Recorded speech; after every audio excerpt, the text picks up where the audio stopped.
Hello everyone, welcome to T1 Academy. I am Sudhir Kumar. India's sustainable ranking in 2025. So మనకి United Nations sustainable development network వాళ్ళు United Nations sustainable development network అనే organisation every year కూడా sustainable డెవలప్మెంట్కి సంబంధించి rankings అనేవి ఇవ్వడం జరుగుతుంది. Okay, so దాంట్లో 2024లో కంటే మన ఇండియా ర్యాంకు మెరుగైంది. ఓకే, ఇండియా ర్యాంకు మెరుగైంది. And first time in the history India 100 కంటే తక్కువ ర్యాంక్లో ఉండడం జరిగింది, 99th ప్లేస్లో. సో 163 కంట్రీస్లో భాగంగా 163 కంట్రీస్కి గాను ఈ సస్టైనబుల్ డెవలప్మెంట్ గోల్స్ అనే ర్యాంకింగ్ అనేది ఇవ్వడం జరుగుతుంది. దాంట్లో ఇండియా యొక్క ర్యాంకు 99, గతంతో పోల్చుకుంటే ఎంతగానో మెరుగుపడింది. సో బేసిక్గా ఫస్ట్ టైం 100కి తక్కువ ర్యాంక్ రావడం అంటే ఇంప్రూవ్మెంట్లో 99th ప్లేస్లో ఉండడం జరిగింది. ఓకే, బేసిక్గా సస్టైనబుల్ డెవలప్మెంట్స్ గోల్స్ మనకు తెలుసు. 2015లో యునైటెడ్ నేషన్స్ ఏదైతే ఉందో మనకి ఐక్యరాజ్య సమితి వాళ్ళు పావర్టీ, హెల్త్, ఎడ్యుకేషన్ ఇలా రిలవెంట్గా డెవలప్మెంట్ చూంచాలి, ఎప్పటివరకు 2030 కల్లా డెవలప్మెంట్ అనేది చూంచాలి అని చెప్పేసి కొన్ని గోల్స్ పెట్టుకోవడం జరిగింది. ఎన్ని గోల్స్? 17 గోల్స్ పెట్టుకోవడం జరిగింది. ఎప్పుడు 2015 నుంచి 2030 కల్లా కొన్ని టార్గెట్స్ అనేది పెట్టుకోవడం జరిగింది. సో మొత్తంగా 17 గోల్స్ పెట్టుకోవడం జరిగింది. ఆ 17 గోల్స్లో 169 టార్గెట్స్, అదేవిధంగా 304 ఇండికేటర్స్ అనేటివి ఉండడం జరిగింది. సో మేజర్గా ఆ 17 సస్టైనబుల్ డెవలప్మెంట్ గోల్స్ ఏంటి అనేది సీరియల్ నెంబర్తో సహా గుర్తుంచుకోవాలి. ఓకే, ఫస్ట్ గోల్ వచ్చేసి United Nations sustainable development goals. First goal వచ్చేసి no poverty, second zero hunger, third వచ్చేసి good health and well being, fourth వచ్చేసి క్వాలిటీ ఎడ్యుకేషన్, ఫిఫ్త్ వచ్చేసి జెండర్ ఈక్వాలిటీ, సిక్స్త్ వచ్చేసి clean water and sanitation, seventh వచ్చేసి మనకి affordable and clean energy, next వచ్చేసి decent work and economic growth, 9th వచ్చేసి industry, innovation and infrastructure, 10th వచ్చేసి required reduce inequalities okay, 11th వచ్చేసి sustainable cities and communities, 12th వచ్చేసి responsible consumption and production, okay, 13th వచ్చేసి climate action, 14th వచ్చేసి life below water, 16th వచ్చేసి మనకు 15th వచ్చేసి life on land, తర్వాత 16th వచ్చేసి peace, justice and strong industries, 17th వచ్చేసి partnership for the goals. So బేసిక్గా ఇండియాలో కూడా ఈ సస్టైనబుల్ డెవలప్మెంట్స్ గోల్కి సంబంధించి నీతి ఆయోగ్ ఎవ్రీ ఇయర్ కూడా నీతి ఆయోగ్ మనకి national institute of transforming India ఏదైతే ఉందో అది కూడా మనకి ర్యాంకింగ్స్ ఇవ్వడం జరుగుతుంది ఆయా స్టేట్స్కు సంబంధించి. సో ఈ ర్యాంకింగ్ వచ్చేసి 2025కు సంబంధించి ఆల్ ఓవర్ వరల్డ్గా ఎవరిస్తారు అంటే United Nations sustainable development network ఏదైతే ఉందో అది ఇవ్వడం జరుగుతుంది. సో ఈ ఇయర్ సంబంధించి హైలైట్స్ ఏందనే చూద్దాం. సో బేసిక్గా ఎవరు ఇండియాకి సంబంధించి సస్టైనబుల్ డెవలప్మెంట్ జర్నీలో బేసిక్గా first time 100th below less than 100th rank అనేది రావడం జరిగింది. ఎవరు పబ్లిష్ చేస్తారు అంటే United Nations sustainable development solutions network వాళ్ళు. ఓకే, మొత్తం 193 కంట్రీస్కి సంబంధించి 17 గోల్స్ అనేవి ఇవ్వడం జరుగుతుంది. పావర్టీ, హెల్త్, ఎడ్యుకేషన్, క్లైమేట్ మనం ఇందాక చూసాం కదా ఆ 17 గోల్స్కి సంబంధించి.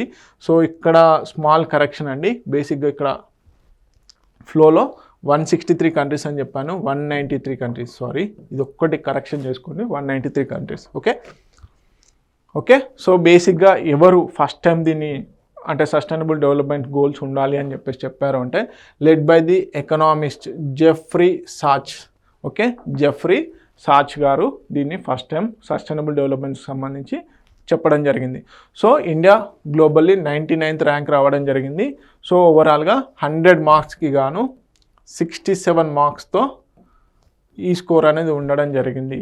సో 2024లో ఇండియా యొక్క ర్యాంకు 109. సో చూడండి, దాదాపుగా 10 ర్యాంకులు మెరుగుపరుచుకొని 99th ప్లేస్కు రావడం జరిగింది.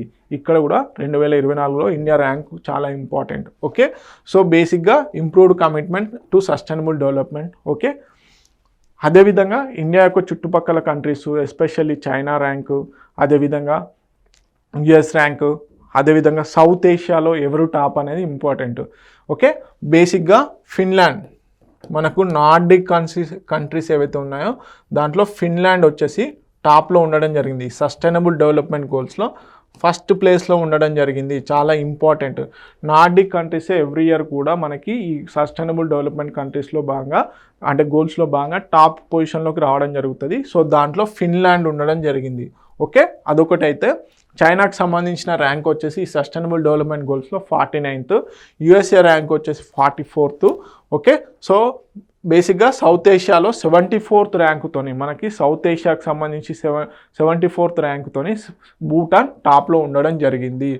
ఓకే, బేసిక్గా ఈ రిపోర్టు ఈ సస్టైనబుల్ డెవలప్మెంట్ గోల్స్ ర్యాంకింగ్ విడుదల చేసిన టైంలో ఏమని చెప్తుందంటే కేవలం 17% of the sustainable development goals ఏవైతే ఉన్నాయో అవి మాత్రమే 2030 కల్లా అచీవ్ చేసేలాగా ఉన్నాయని చెప్పేసి చెప్పడం జరుగుతుంది. ఓకే, 2030 కల్లా అచీవ్ చేసేలాగా కేవలం 17% ఆఫ్ ది గోల్స్ మాత్రమే ఉన్నాయని చెప్తుంది. సో మేజర్గా దేంట్లో అభివృద్ధి చూపించింది అంటే ఎలక్ట్రిసిటీ యాక్సెస్, మొబైల్ బ్రాడ్బ్యాండ్, అదేవిధంగా చైల్డ్ హెల్త్ కేటగిరీలలో ఇంప్రూవ్మెంట్ చూపించింది. కానీ rising obesity, declining press freedom ఇలాంటి వాటిలలో మాత్రం తక్కువగా చూపించింది. ఓకే, బ్యారియర్స్ వచ్చేసి physical constants, inequality and conflicts, జనరల్గా ఉండే కాన్ఫ్లిక్ట్సే. కాకపోతే ఎస్పెషల్లీ ఇండియా యొక్క ర్యాంకు అవుట్ ఆఫ్ 193 కంట్రీస్ గాను ఇప్పుడు 99కి రావడం జరిగింది. గుర్తుపెట్టుకోవాల్సింది ఒకటి, sustainable development goals ranking start చేసినప్పటి నుంచి first time India below 100 rank రావడం ఇదే ఫస్ట్ టైం అనమాట. ఇది ఒకటి గుర్తుపెట్టుకోండి, చాలా important. Okay, so Telugu medium అభ్యర్థులు ఎవరైతే ఉన్నారో వారి కోసం తెలుగులో ప్రొవైడ్ చేయడం జరిగింది. And first country, top country అనేది గుర్తుపెట్టుకోండి ఫిన్లాండ్. మళ్ళీ ఒకసారి చెప్తున్నాను, Finland top country sustainable development గోల్స్లో భాగంగా. ఓకే, ఇది 2025కు సంబంధించిన ర్యాంకింగ్. ఇండియాలో వచ్చేసి మనకి నీతి ఆయోగ్ రిలీజ్ చేయడం జరుగుతుంది. ఇది కూడా గుర్తుపెట్టుకోండి.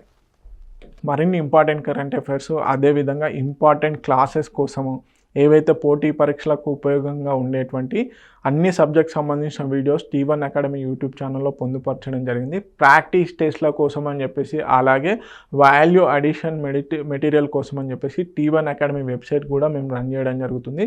ఆ వెబ్సైట్లో పూర్తి ఇన్ఫర్మేషన్ కూడా ఇవ్వడం జరుగుతుంది. సో ఇక్కడ ఇంకొక చిన్న అనౌన్స్మెంట్ ఏంటంటే రాబోయే ఏపీ హైకోర్టుకు సంబంధించి, డిస్ట్రిక్ట్ కోర్ట్స్కి సంబంధించి టెస్ట్ సిరీస్ అనేది ఫ్రీగా T1 అకాడమీ వెబ్సైట్లో ప్రొవైడ్ చేయబోతున్నాము. సో దానికి సంబంధించి డీటెయిల్ వీడియో కూడా చేస్తాము. ఓకే, ఎలా లాగిన్ అవ్వాలి ఏంటి అని చెప్పేసి పూర్తిగా ఫ్రీగానే. సో ఈ విషయాన్ని మీ ఫ్రెండ్స్కి షేర్ చేయండి. Please subscribe to T1 academy. Like, share and subscribe. Thank you so much.